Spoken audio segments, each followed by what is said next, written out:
So getting into the industry was a complete accident for me. I graduated with an economics degree with a view to getting a job in the city.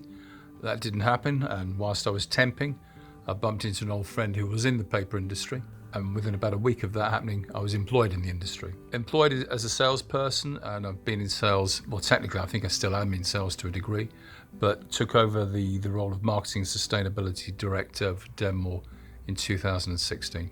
There are a lot of trade magazines which are still very popular, so we advertise in those. But in terms of hard marketing collateral, we're dependent on producing things like product cards for each of the products that we stock and sell, as well as swatches, which show you the samples, plain and printed, of all the products in all their weights that they come in.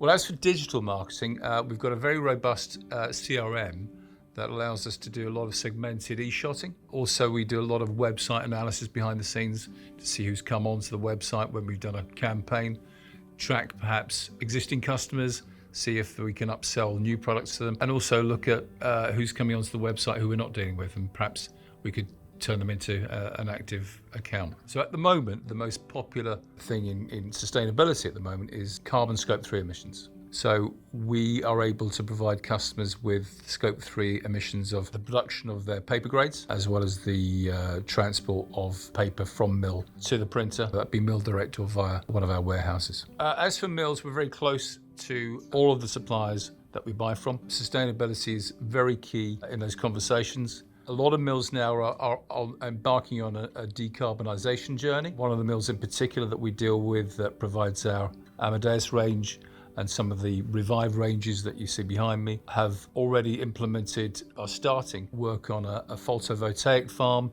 beside their paper hall. So before 2030, we'll be able to buy from them carbon neutral production paper. So being a carbon balanced company means that we offset our residual carbon emissions on an annual basis.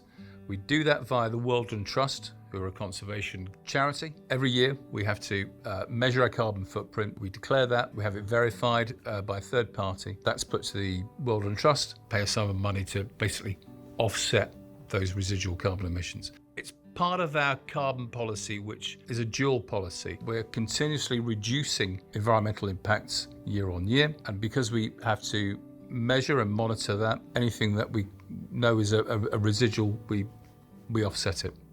And that's about it, really.